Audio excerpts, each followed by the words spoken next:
Hi, this is Carrie Brownstein. This is DJ Premier. This is Darren Aronofsky. You got the RZA right here. Rose McGowan. Radiohead. Aisha Tyler. Tribe Called Quest. Fred Armisen. Prince Paul. Javier Munoz. Seth Meyers. Tracy Cosmos. Flying Lotus. Hi, we're Chaim, and you're listening to the Talkhouse Podcast.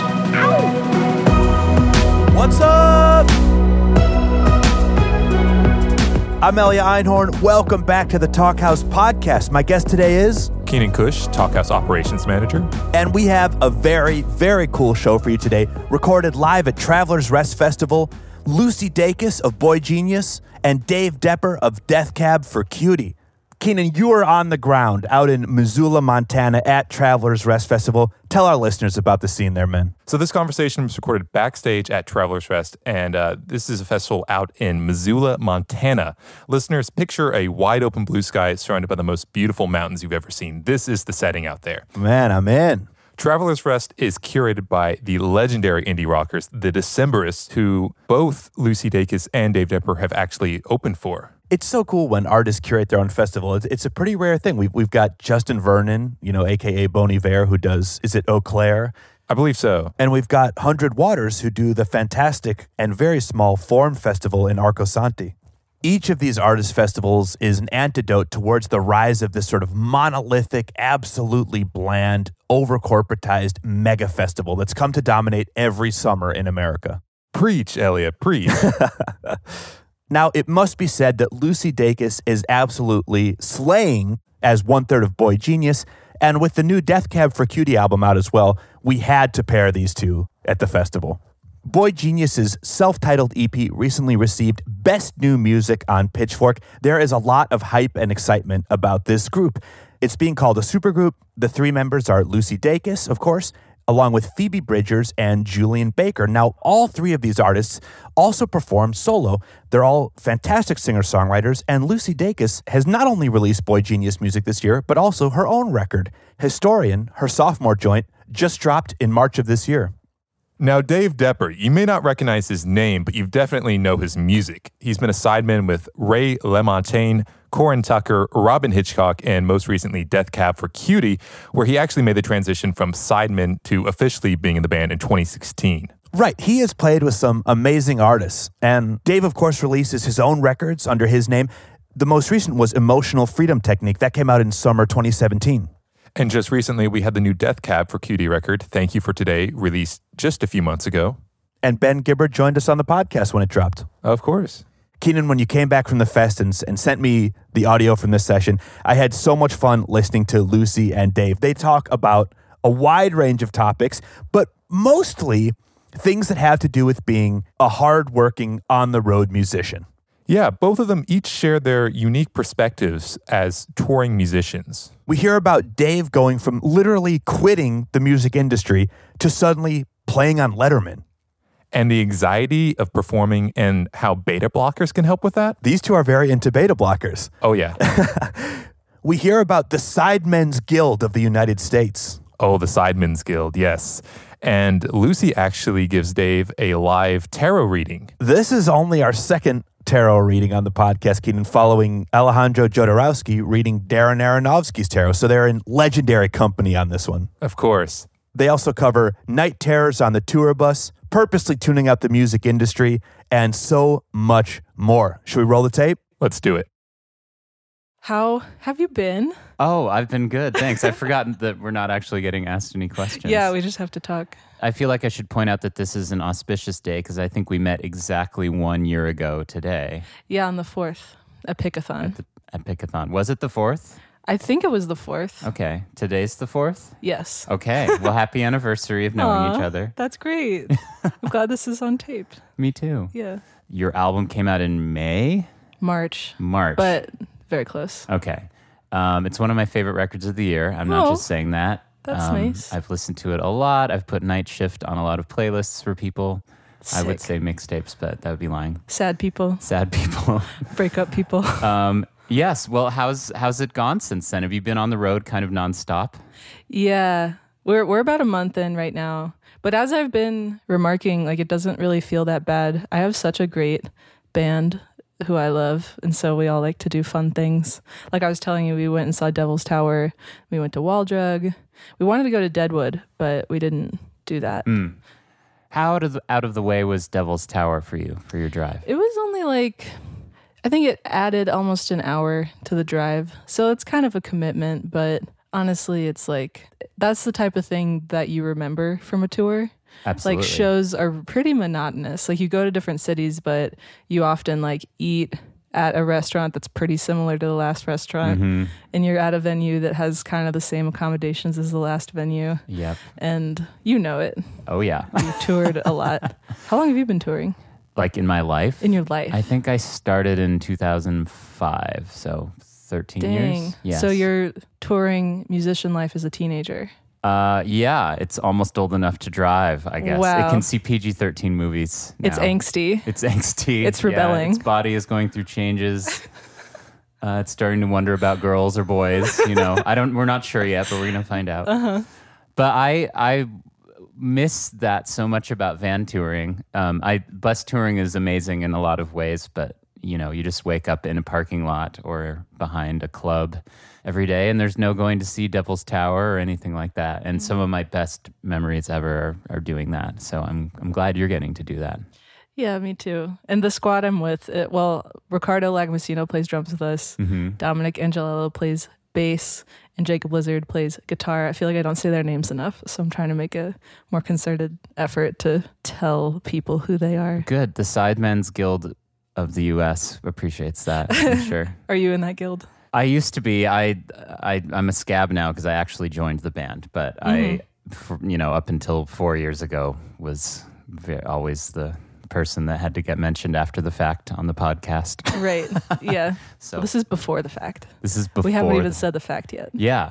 How many songs into the set are you going to introduce them? Oh, I never know. Usually it's after Jacob's done a particularly shreddy part, or if somebody messes up, I like to just acknowledge it which is sometimes appreciated and sometimes not. But I feel like if you ever really mess up on stage, you have to be like, yes, that happened, so that everyone can get over it, so that people aren't wondering for the rest of the Absolutely. set. Take it in stride. So sometimes, like, it doesn't happen that often because they're so good, but like if Dom messes up or something, I'll be like, Dominic Angelella, everybody. And it's taken with humor and grace, and he's also just a good sport. So your band is cool. they are cool. Did they record on the record? No, Jacob played almost everything on the record, actually. But yeah, Ricardo and Dom are here. This is Dom's first tour with us, actually. Okay. We cool. kind of have like a rotating group. But yeah, Jacob played almost all the guitars. He played bass, he played Wurlitzer, he arranged the strings and the horns. He did all the synths, he did auxiliary percussion. Whoa. He sang at one point. Okay. If you like my music, you really just like Jacob. Okay. He sounds like a good value for money in the studio. Oh, yeah, yeah. Did he co-produce it? Or? Yeah, me and him and our friend Colin Pastor produced both this record and the last one. Okay. And you did it back home in Richmond? We recorded in Nashville, actually. Ah, yes. Yeah. You mentioned that this morning. Yeah, Colin lives there, and we love it there. Mm-hmm. I think about like moving there sometimes, but then I remember that everyone's hair is nicer than mine, and and then extrapolate that observation into what is actually true, which is like a lot of people are more like proper or like more professional. Like I am not really that attracted to like hard professionalism in music, or like just always being aware of like the industry side of things. Like I try not to be aware of that too much. I feel very much the same way. I've like almost moved to LA many times, but I feel like cities like Nashville or LA or New York that are industry cities, everyone is already moving at a certain speed that you need to like hit, like at least being prepared to ramp up to that speed. And if you're not moving at that speed, you're just going to be bewildered, I think. That's always been my fear of moving to a place like that. For sure. Especially New York. I feel like in LA, you're at about half speed of New York. This is true. So in Portland, you're about a quarter speed of New York because you're half the speed of LA. Yeah. That's probably, Richmond feels similar. Richmond's probably a 16th speed of Portland. Okay. All right. Yeah. Because there's really no industry. There's like maybe a couple of people who are actually, there's some sick local labels, but there's not really any like booking agencies. There's not so much management. There's like a little bit of management. But yeah, it's kind of nice though, because when we're off tour, we're really off. Like I know people that go home from tour to New York or LA and they're just still surrounded by the same sights and sounds. And Totally. Yeah, I can't imagine getting off the road after a year and going to my 5th floor walk up in New York City and dealing with that. I would go totally insane. some people get a lot of energy from it, I guess, just being surrounded by other creatives. I guess surrounded whether you like it or not. Like if you're the type of person who just wants to be immersed always, like I guess I kind of get it, but not for me. Yeah, the extroverts of the world. You are doing this. You have a few days off, and then you're going to Europe. What's the trajectory? Yeah, we're playing Outside Lands, and then Okay. we're doing 2 dates with Father John Misty in Boise, my favorite city. Oh, it is? And then we played there last night. You did? Did We you did. like it? How was it? It was great. I didn't mean to cut you off. No, this is good. It was extraordinarily hot. It was, I think, 95 while we were playing, and the stage we played at was outside, and we faced the sun as it went down. Oh, it no, was. It felt like being on the surface of Mercury, I think. I think that's what's going to happen to us today. Yes. Yeah. But it'll be all right. I think it's a little cooler than it was in Boise. But you're playing with Father John Misty in Boise. Where are you playing there? The Knitting Factory? Oh, cool. Yeah. They were doing all they presented the show last night. It was at this like baseball field thing. Oh, cool. But they put it on. Dang. They know how to do it. Man, such a huge show. Was there a hard switch for you going from playing like club shows or like, did you just jump into playing massive shows? Yes. And Yeah. how are you? I'm good. I had there was an interim period for me where before I joined Death Cab, I played with Ray LaMontagne for a year. Wow. And I had never done anything on that scale beforehand. My career had been like a fairly even incline up to that point. I'd topped out at playing kind of like 1,000 to 2,000 seat places with the bands I was in. And then I kind of went home and nothing much happened. And I went back to my old day job and I was kind of like, I went for the music thing and I never quite got to the level I wanted, but I had a lot of fun. And, let's just find out what being a normal dude in Portland is like. Good And then spirit. really out of the blue, I got offered this gig with Ray. And our first gig that I did the day after I met him was playing on David Letterman. And Oh no. getting in a bus and playing in front of 8 to 15,000 people, and it was definitely a learning curve. It's like making my throat close up a little bit. It made my throat close up. I experienced these sort of panic attack anxiety fits that I didn't know existed within me before, and just kind of had to learn how to cope with that. I discovered beta blockers, which Me too. I was about to say. really? Yeah. I love that you just brought up beta blockers. I'm pushing beta blockers all the time. Me too. Because, the same thing happened to me where I'm not super keen on attention. So, like, having hundreds of people look at me at once every night is like, it's not crippling. I'm really thankful for it. But I would have these, like, panic attacks that were purely, like, physical. Like, mentally, I'd be like, this is so dumb. Why is this happening? Why is my hand shaking? Why can't I, my throat's constricting? Why is this happening? Yeah. And did you ever sing? Did you ever do backup or anything? I did backing vocals, and it affects that more than anything. It's tough, Yes, it's so bad. So beta blockers is just like the nervous drug. It's it like is. as needed, not addictive. No tolerance gets built up. I know, Yes. it's like, I don't know what the catch is, but I don't care. There isn't one really. Yeah. Apparently it's like it was popular and then doctors stopped like suggesting it for some reason. Maybe there's just like trends in the like big pharma community that I'm not aware of, but beta blockers telling you. Well, maybe Big Pharma is more interested in a anxiety cure that is addictive, and Yeah. I'm not sure. They Yeah. may have other incentives to push that. Kind of dark, but man, they so changed my life. yeah. Yes. So Same. there was a learning curve, and then the Death Cab thing came up pretty soon into that, and I was just kind of like, wow, I've been plunged into this world that I just didn't expect was coming in any way. 2 months ago, I was just writing software code in my bedroom, and Hell yeah. yeah, Yes. So I'm pretty used to it now, but I still have days where I get waves of anxiety and I need to take a beta blocker, or playing on TV always psychs me out and that kind of thing. Yeah. Because that audience is like not very tangible. It's like hard to wrap your head around that one. It really is. Yeah. They're literally intangible because you can't see them, and then the people in front of you aren't really your fans. They're probably like people that scored free tickets to see Colbert or whatever. Right. Yeah, it's a different gig. Crazy. So what I know about you is that you're about to tour for 2 years on the new Death Cab album. Something like that, yeah. So crazy. It is crazy. And yes. they're actually going to Brazil, not just we're coming joke, to Brazil. come to Brazil. They're really going to go. Yeah, you taught me today that that's a real thing. On Instagram, like for all of our posts for the last couple of years, people write, come to Brazil. And I like even sometimes troll Ben Gibbard, like he'll write something totally unrelated to that, and then I'll write "come to Brazil" on his Instagram post or whatever. But we actually are going to South America, and we actually are going to Brazil. So I've never been there; none of us have, and we're all pretty excited about it. Does anyone speak Spanish or Portuguese? I definitely no one speaks Portuguese. We Okay. actually played in Portugal a few years ago, and have you been there? We're gonna play there in like a week or two. Okay, That's cool. our first European gig. Is it the Paradis de Cora festival, or did you play a festival? We did Primavera, Right. which started in Barcelona, and they have a Porto venue now, and we played that. But I was struck by the fact that Portuguese looks like Spanish on the page, but when you hear it spoken out loud, it sounds like Slavic or something. I love it so much. It's beautiful. I Yeah. want to learn Portuguese and Dutch. I want to learn and Croatian. Oh, yeah. I want to learn.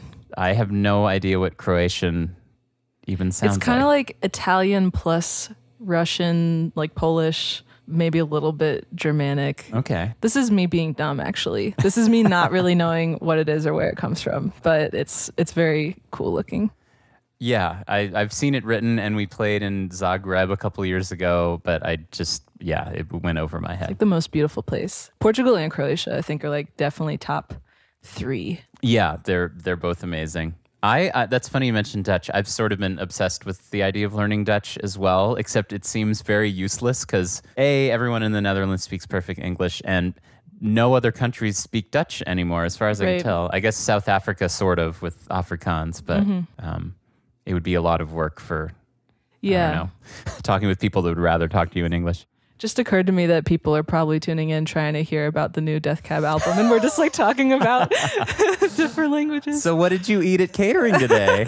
Oh, I had a good pasta and some cheese, and what about you? Well, it was funnily laid out. The dessert was first. Oh, I don't love know if that. you noticed that. Yeah. And so I was eating a chocolate chip cookie as I was putting my salad Likewise, together. yeah. Yeah. The lady there said that your body processes sugar better than other things, or it processes sugar first. Oh. So I think she was making it up. That's another thing I'm going to have to Google once we're done talking. But, oh well. I see. Yeah. Well, would you like a tarot reading? Yeah, I would. I've been getting into tarot and trying to do them more often. I'm a total novice, but here, I'm going to put the mic like in my arm. Okay. And then I'm going to shuffle. I could hold it up to you while you cool. set this up. We are going to need to narrate this as there's not a visual component. Yeah, so tarot, I was going to say this on our walk over, and then I remembered maybe I should just say it now while the mic is on.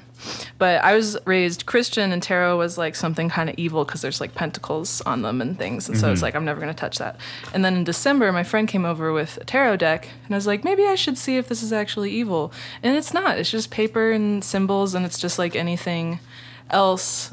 You just read into it what you will. It's kind of like how a dream doesn't mean anything until you wake up.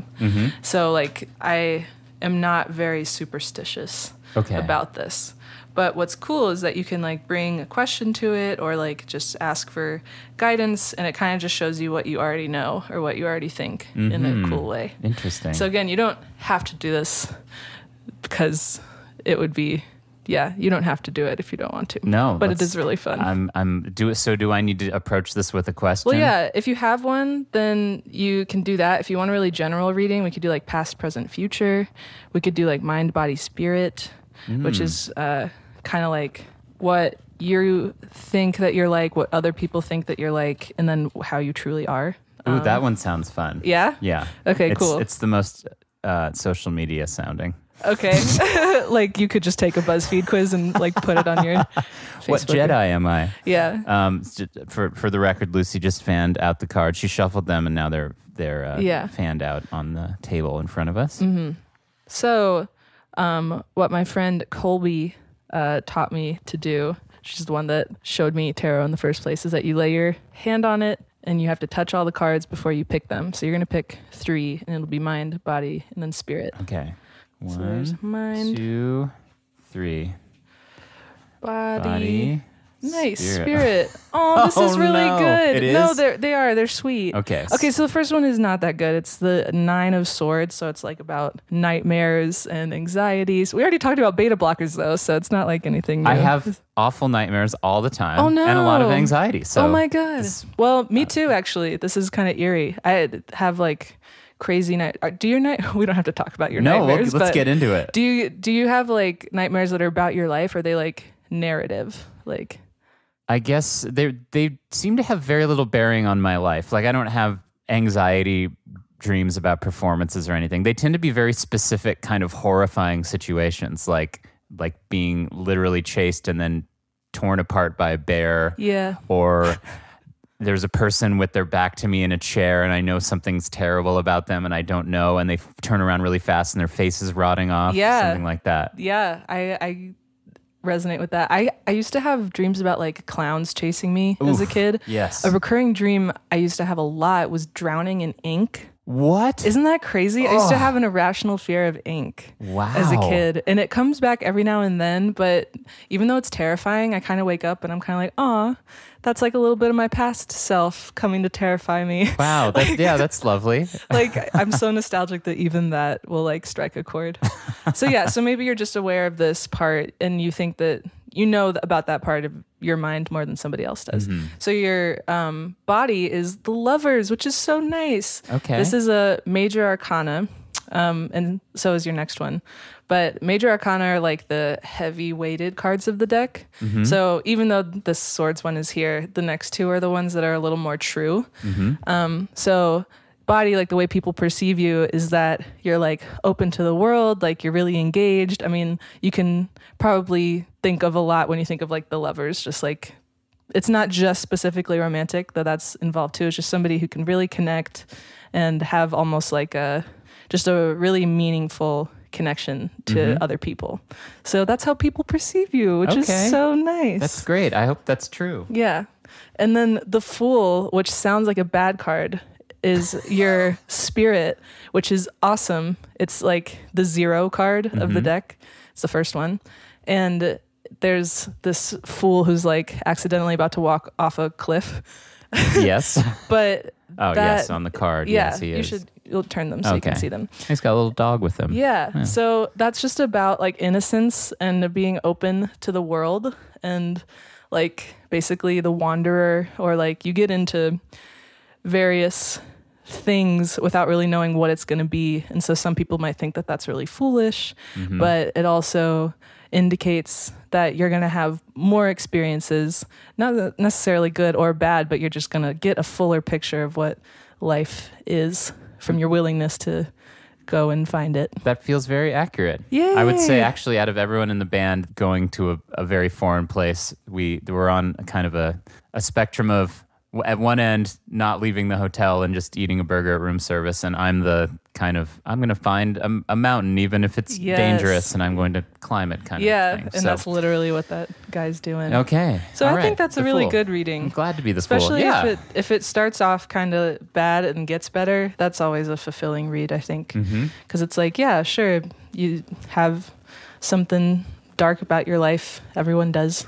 But luckily, the innate part of you is like kind of accidentally moving towards like brightness. And it's very sweet. Great. I love Well, tarot. thank you. I love it too. I feel very good about that first tarot reading. Aw, yay. We opened for Courtney Barnett recently, and I did her tarot reading, and Katie, Katie Harkin, yes. one of my favorite people in the world. She's so great. She's the best. Yeah, I like want her to be in my band. Me too. Yeah. How do you That's know funny. her? I had made that joke about the Sidemen's Guild, and that's actually I have a joke about with her because I think I was playing with Ray and she was playing with Slater Kinney, and Sick. yeah, I was just kind of a fanboy about her. She was just so cool, and I always had sympathy for / respected the person that like joins a band but has to be off to the side and like they're not in the promo photo that gets put on the commercial break Yeah. and that kind of thing. but yet she's back there just killing it, playing all these different instruments and singing and stuff. So I just kind of wrote her out of the blue and was like, I love what you do. We should be friends. And we kind of have been since then. We've hung out all over the world in different spots. I love that you did that. I need to do that more often because whenever you get an email like that, it's so meaningful. You know? I mean, I was worried that she thought I was hitting on her or something, but I seriously just wanted to be like, we do the same thing. Let's have a community. And yeah.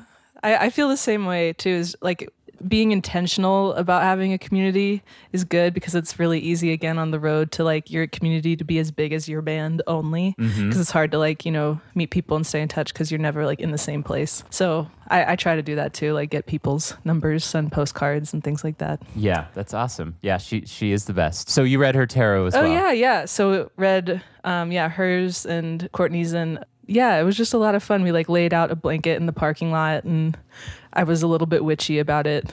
I'm not a witch. I will not say that, but I do love tarot. And I always feel like it you know, helps me to come to know whoever I'm talking to. Cause it's like, maybe you wouldn't talk about something that is really of depth naturally. But if the cards are telling you to talk about it, then it can come up in a natural way, which is, yeah, like we probably wouldn't have talked about your nightmares. We probably wouldn't have, no. One of my most embarrassing moments of my entire life was, for starters, my nightmares can be so bad that I warn, like if I'm dating a new partner or something, that there's going to be probably a night or two a week where I'm going to wake up screaming and you're going to have to shake me awake. It's like this terrible thing. But I was like 2 weeks into touring with Ray LaMontagne on this bus where you sleep like inches from each other. And I had the dream I just mentioned where a bear, it was like an accurate dream. I had no way of knowing it was a dream. I was in a forest and a bear like started chasing me and then it started tearing me apart. And I screamed the way you would scream if a bear was tearing you apart in this teeny little coffin area with like 8 people sleeping around me at 4 a.m. and everyone thought the bus was crashing and it was not a good Everyone start. Woke up? Oh yeah. Oh my gosh. Like blood curdling screams. Whoa. It was awful. Well, I mean, I guess once that happens, it's like you've shared that experience at least. Yeah. I'm trying to find a silver lining to that. I was, yeah, I hope maybe it endeared me to people. I don't know. Yeah. I always have these dreams that feel like they take place over a couple years. Does that ever happen? Where it's like not just a moment, but it's like, 3 years passed in this dream. No, I wish mine went that deep. But this is something that happens to you. I had a nightmare once, I'll like paraphrase, but I like went to this cabin and there were these girls there and me and my friends who went to the cabin like basically adopted them. And I was like their mother for like 2 or 3 years. And I remember because I would walk around the forest with them and be like, this is a leaf and it grows on this tree and the leaves grow and then they fall in the autumn and then they grow. Like I was like teaching her. You were really doing it. Yeah. And we did that twice. So that's how I knew that it was 2 years because I had memories of going back and her remembering what a leaf was. Wow. And yeah. Pretty crazy. I still pretty crazy. Think about that. I think that's why certain books that are like surrealist books kind of resonate with me because I just have dreams that feel that way. Yeah. But well, to bring it around to today, we've really gone off on some tangents here, but that's probably what this is for. How did you come to know the Decemberists and come to be playing this festival? We opened for them in, I think, June of 2016. And we opened for them in Michigan at like a botanical gardens. And it was like such a beautiful... Grand Rapids? Yeah. I've played that place. Yeah. The amphitheater. Yeah, there's that weird big sculpture sculptures. garden. Yeah, cool. It's very, very cool. Yeah, that was kind of at the beginning of stuff for us. Like we hadn't really played to crowds like that. And we hadn't really done a bunch of support. And when we had, like we hadn't really met the bands that much. And we like stood side stage and Colin was like, thank you, Lucy Dacus. You know, it's not Dacus again, but like, I don't know. Again, it's like that, what did you say, the Sidemen's Brigade or? Guild, Sidemen's Guild, where it's like, I don't know, being the opener and being like recognized and gestured towards by a band that you've always loved was just kind of like wow, I can't believe that I'm supposed to be here and I belong here, but I do for some reason. Yeah. And especially Chris of that band has kept in touch a little bit and saw him at Pickathon where I met you. Yep. And what about you? Well, funnily enough, my first time playing to big crowds like that was also opening for the Decemberists. Sick. Yeah, very sick. Back in 2008, I was in a band called Loch Lomond in Portland, and we had a couple records. And I mean, I've known the Decemberists since probably 2003 or 4. I think like Castaways and Cutouts era, right when they were beginning and playing to like 200 people in Portland. And I was kind of a super fanboy about it. And I joined this band called Norfolk and Western at the time. And our drummer, Rachel Blumberg, was also the drummer for the Decemberists at the time. She's the drummer on Her Majesty and Picaresque. And Portland's small, and you know, I would just see them everywhere. We became friends. But then they did a tour, I guess, after, I think it was between Crane Wife and Hazards of Love. And they had Loch Lomond be the support band for a East Coast and West Coast tour. And all of a sudden, we went from playing to, you know, maybe on a good night, 80 people to the 3,000 people or whatever. And it was definitely a formative experience. Yeah. And we just learned how to do all the things you have to know how to do on a big stage and all that kind of stuff. Yeah. So I guess that's when I really became close with them, and we've just sort of been in touch since. And it's kind of funny that I ended up joining Death Cab, which is a band that already has a big history with them as well. Because Chris Waller produced several of their records, and they toured together and played lots of shows together. I actually saw them in 2004, both opening for the Pixies in Bend. Wow. Yeah, it was right when the Pixies got back together, and it seemed like hell had frozen over. Oh my God. Decemberists were first of 3, then Death Cab, playing songs from their recently released Transatlanticism, and the Pixies with Kim Deal, like, just reformed. It was my jaw really just amazing. Dropped. Yeah. Just for everyone who can't see us right now. It was very cool. That is so cool. I love that they do this. I love that Traveler's Rest exists. It's awesome. It's kind of like goals, you know? Total I would goals. love to do something like this at some point. Yeah, and you mentioned earlier, like, you can really tell the difference backstage at an artist-run festival as opposed to just a corporate festival, which, you know, they're fine, but there's a lot of concerns that people like that don't take into account, and an artist does. Because you know what you needed in the past and couldn't get.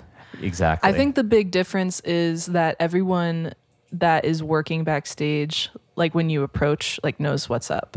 And a lot of the festivals we've played, like volunteers have no clue what they're supposed to do. Totally. And it's like really frustrating to get from point A to point B. And here it was just so easy to come up because everyone, it just feels like there's an actual team and people are being caring, and kudos to them. Totally kudos. Yes. Maybe Death Cab will do our own thing sometime. I don't know.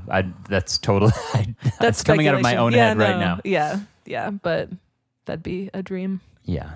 I think we've had a good talk. I might want to like go get some more juice before playing the show. Yeah. You literally just finished sound checking and you're on at 4. Is that right? Yeah. Okay. That's in less than an hour and a half. So you should get ready. These things take time. This is great. Thank you for talking. Yeah. And maybe on August 4th of 2019, we'll be in the same place. I sure hope so. Maybe we'll both be at Pickathon again. I hope so. I'm I'm very glad to be at this festival, but I go to Pickathon every year usually, and I'm pretty sad to not be there right now. I think that might be one of my it is one of my favorite festivals. Maybe my favorite. It's my favorite. Yeah. Although I haven't yet played Travel's Rest yet. We're both here. It hasn't really begun, so jury's out.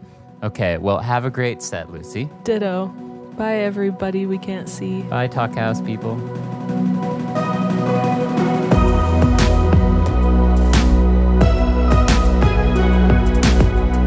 Bye, Lucy. Bye, Dave. Thanks for joining us from Traveler's Rest. And listeners, make sure to subscribe to the podcast. We have another talk from the festival dropping soon. Lucy and Dave have also both written for the site. Dave has made playlists and has also written about life on the road. And Lucy recently wrote about the newest release by one of my all-time favorite bands, Belle and Sebastian. Also, make sure to check out the captain of the good ship, Death Cab. Ben Gibbard recently joined us in conversation with Lowe's Alan Sparhawk. Be sure to check out photos of Dave and Lucy at Traveler's Rest on our Instagram page at Talkhouse. You can also like and follow us on Facebook and Twitter. Today's episode was recorded by you, Keenan Kush, our roving festival engineer. Always roving. And produced by Mark Yoshizumi. Talkhouse Podcast theme song was written and composed by The Range. Till next week, I'm Elia Einhorn. I'm Keenan Kush. Peace. Peace.